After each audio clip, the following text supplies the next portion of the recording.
Kumusta mga kanoise? Welcome back sa ating YouTube channel, Philippine Noise. So ngayong araw, another update naman tayo about politika ng ating bansa na naman ito, ano? So ang video ito ay mula na naman kaysa iyong araw. So meron itong pamagat na sobrang planado. Hindi nila ito inaasahang mangyari. Nangyari ang kinakatakutan. Diyos ko, ay ano na kaya itong nangyayari na naman ngayon? So, yun na, bago natin simulan sa iyong araw, supportahan nyo yan. Tapos syempre, kung trip nyo ng mga ganitong reaction video, may kasama kayong manood, huwag nyo na rin kalimutang supportahan yung YouTube channel natin, Philippines. Mga kanoise, hindi na natin ito patatagalin pa. Simulan na natin, baka agawin pa ng China. Again, nababagat ng video ito, sobrang planado. Hindi nila ito inaasahang mangyari. Nangyari ang kinakatakutan. Diyos ko. Kinakatakutan ba naman? I think about to kay Matsubado, ano. So, again, sa iyong araw, Filipino IC, like, comment, share, subscribe. Start. Sinasabi ng kalabasan ng bansa ang self-confessed hit. Ulit, start zero. Sinasabi ng kalabasan ng bansa ang self-confessed hitman ng Davao Death Squad na si Edgar Matobato matapos ang pagkatago ng Nako. maraming taon. At sa interview sa kanya ng New York Times, meron siyang mga inamin. Umalis daw ng Pilipinas si Matobato gamit ang passport na may ibang pangalan. Nagpanggap din siya na isang hardinero.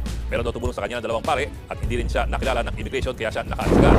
Ginulantang ng isang balita ang buong Pilipinas at hindi lamang ang ating bansa, kundi ang international media dahil sa pagtakas Yeah, good boy na si Matobato. Meron na siyang ano dito, crucifix.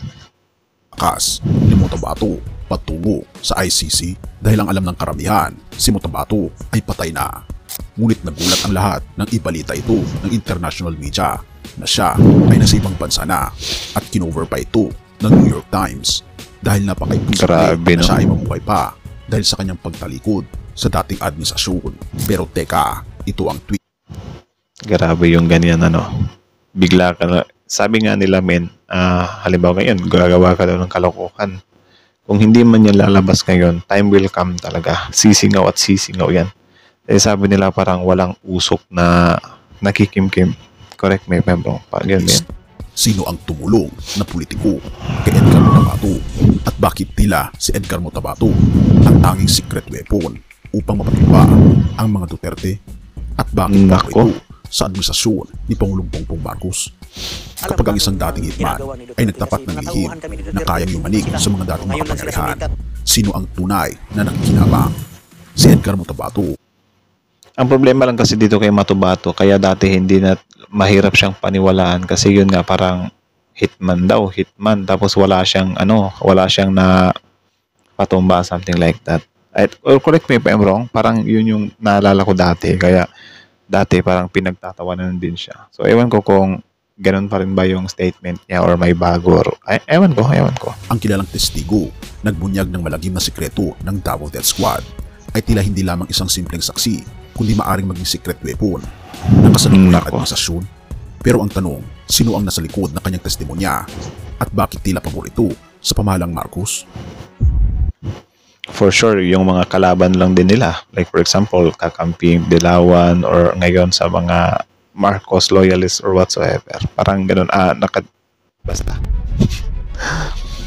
Ang kwento ni Sa Matobato. halos 2 dekada, si Mutabato ay naging bahagi ng sistematikong operasyon ng karahasan sa Davao City na kanyang ikinumpisal sa publiko noong 2016. Inilahad niya ang mga pagpatay, pag-utos at sistema ng takot na umano'y iniutos ng nooy mayor na si Rodrigo Duterte. Ngunit pagkatapos ng kanyang kontrobersyal na Senate hearing, bigla siyang nawala sa mata ng publiko. Saan siya nagpunta at sino ang tumulong sa kanya upang magpatuloy sa laban? Ang pagtulong ng mga politiko at pare. So ang pare mostly ginagamit niya ng mga Dilawan dati. Sa kanyang pagtakas, hindi nag-iisa si Mutabato. Ayon sa mga ulat, may ilang politiko at pari ang tumulong sa kanyang pagtatago at pagbiyahe upang maging testigo sa International Criminal Court. At kung ating makikita mga kaibigan, ito ang itsura ni Mutabato nang siya ay nagtatago kasama ng kanyang asawa. At ito ang mga litrato ng kanyang pagbiyahe patungo sa airport palabas ng bansa. At ito ang litrato na kung saan nakarating na sila sa ibang bansa. At kung tatanungin, Parang ano rin pala siya, dinokumento nila para syempre hindi sila mahanapan ng butas, ano. na paano nalusutan yan or paano inilusot yan. So pinaliwanag naman nila kung paano nila nilusot, parang gumagamit sila ng alias. I think ano ba yan, under by law ba yan na parang iniintindi ng law na okay lang mag-fake ng identity kasi yun nga para maiwasan yung mga samkain tutumba sa kanya. Ganyan ba yun? Parang ganun kasi yung nangyayari dito. Nyo ako kung saan ito. Hindi ko rin sure kaibigan, pero malamang sa malamang ito ay sa Netherlands, sa lugar ng ICC. Sa pagtanong, Nako. sino ang mga politiko na tumulong sa kanya? Bagamat walang direktang pinangalanan, iniugnay ang suporta ng ilang dating oposisyon tulad ni Senator Laila de Lima na kilalang kritiko ni Duterte na tumulong sa Diba? pagsisiwalat. Pangalawa, sino ang mga pari? Ang ilan sa mga pari mula sa simbahang Katoliko ang nagbigay ng sanctuary at logistical assistance kay Cotabato. Ang kanilang papel ay hindi lamang pagbibigay ng proteksyon, kundi pagtitiyak na makakarating siya sa ICC upang magsilbing testigo.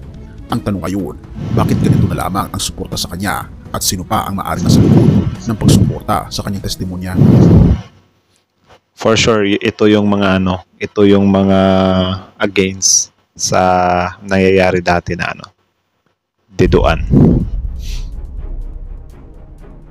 Kung tutuusin, tila malaking benepisyo para sa kasalukuyang administrasyon ang pagkilos ni Cotabato. Bakit? Dahil sa pagbubunyag ni Cotabato, nabibigyan ng pansin ang mga aligasyong tumutok sa dating administrasyon ni Duterte. Habang ang pansin ng publiko ay nakatuon sa investigasyon sa ICC, dito lumalakas ang paninintigan ng administrasyon na tuligsain ang sinuman na lumalabag sa batas at nagkakaroon ng mas matinding integridad ang administrasyong Marcos. Dagdag pa rito, ang pagiging saksi ni Cotabato ay tila nagbibigay ng legitimasya sa kasalukuyang administrasyon. Sa mata ng international community, ang gobyerno ni Marcos Jr. ay maaaring makita bilang isang rehimen na nagbibigay daan sa transparency at hustisya. Ang tanong, orchestrated ba ito o simpleng pagkakataon lamang? Possible na orchestrated talaga yan. Well, kung maganda naman ang hangarin or kailangan talagang pagplanuhan, then go. Sa gitna ng lahat ng ito, malinaw na ang laban ni Cotabato ay hindi mas personal na paghanap ng hustisya. Ito ay nagiging bahagi ng isang mas malawak na banggaan ng mga puwersa sa politika. Ang tanong na bumabalot ngayon ay hindi na lang kung si Cotabato ang magpapagsak kay Duterte, kundi kung ang kanyang testimonya ay nagiging instrumento upang palakasin ang kasalukuyang administrasyon, habang ang mga detalye ng kanyang pagtulong mula sa politiko at pari ay nanatiling hindi lubos na malinaw. Ang epekto nito sa kasalukuyang administrasyon ay magbibigay ng malaking halaga. Ang tanong ay, makikinabang ba talaga ang kasalukuyang gobyerno sa pagkilos ng ICC? Nasa likod pa ng Ano din yan? Subjective din yan. 'Di ba? Kasi malay natin, next, mas worse pa pala yung hahawak sa administrasyon or, din kasi talaga natin mababasa eh. Yun nga minsan, yung mga pangulo natin, kapag after their terms na lang din talaga sila nahahatulan or, nahuhusgahan. Kasi yun nga, kapag nasa power pa kasi sila, parang sobrang untouchable nila. Tapos may immunity pa sila. diba? Ang mga galaw ng Cotabato. At higit sa lahat, ang pagtestigo ba niya ay bahagi ng mas malalim na estratehiya ng kasalukuyang rehimen? Ang kasaysayan ni Cotabato ay hindi lamang kwento ng karahasan. Ito rin ay istorya ng politika, hustisya, at ang pagsubok ng katotohanan sa isang bansang hinahati ng kapangyarihan. Ang tanong ay, siya ba ang secret weapon na magpapabagsak sa mga Duterte na papabor ni Pangulong Marcos?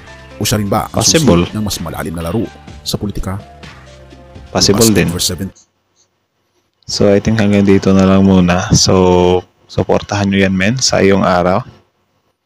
So, subscribe nyo original video link in the description box below. Tapos, syempre, bago nyo iwan yung channel natin, huwag nyo na rin kalimutan supportahan yung YouTube channel natin. Philippine Noisy. So, like, comment, share, subscribe. So, that's it. Sobrang planado daw. So, yun nga, Cotabato.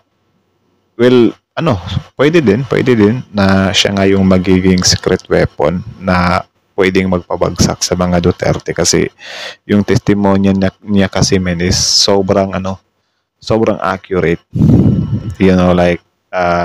Hindi talaga siya tawag dyan. Din talaga, sinusugal niya rin talaga yung sarili niya, 'di ba? Para lang talaga maikanta, maikorek itong mga pagkakamali di umanong nagawa ng dating administrasyon. So lang din kasi tinulungan naman siya ng politiko at mga pare. So sana mabigyang hustisya yung tawag dyan, pag-volunteer niya or yung pagiging witness niya or pagiging niya na umusad nga yung investigasyon ng ICC. Dati naman ay hindi talaga ako pumapabor sa ICC kasi yun nga parang yun nga pinaniwala nila tayo dati na parang hindi wala namang problema yung natin, justice system nagfa-function pa naman. Bakit pa tayo magpapatulong ng ICC, something like that. So isa din ako doon sa parang nakahawak sa ganung statement kasi yun yung pinapaniwala nila sa atin dati, yung mga supporter nila, yung mga vloggers nila na parang ganun nga yung sa ICC thing. Pero syempre ngayon since meron ng isang nagsakripisyo, sana mabigyan din talaga ng leksyon ng hustisya. Kasi kung hindi naman talaga totoong guilty itong past administration, hindi nila dapat tinanggal yung ICC, diba? Tinanggal kasi nila nung nasa pwesto na sila. So parang ba yun, pinaghahandaan nila na kapag wala na sila sa pwesto, at least wala ng ICC. Imalas lang nila kasi ngayon, pinupush siya, diba, ng administrasyon ngayon at ng iba pang mga sila Trillanes, sila Dilema. So pinupush nila na tawag dyan, maimbestigahan talaga si PRRD sa ICC. So yun lang naman. Sabi ko nga sa inyo dati hindi ako sangayon sa ICC, pero ngayon na marami na tayong nalalaman, marami na mga expose, why not give a try, diba? Kasi kung hindi naman talaga guilty si PRRD, hindi naman siya makakalusot sa ICC. Diba? Pati pala si Senator Bato, kasali din siya. So, abangan na lang natin kung ano yung magiging resulta ng investigasyon ng ICC. So, kayo guys, pabor ba kayo doon or agree ba kayo doon na investigahan ng mga taong to ng ICC? Comment down below. Tapos yun, pag-usapan natin yan sa comment section. So, again, hanggang dito na lang muna sa iyong araw, Filipinoises. So, like, comment, share, subscribe. Filipinoises, ZL.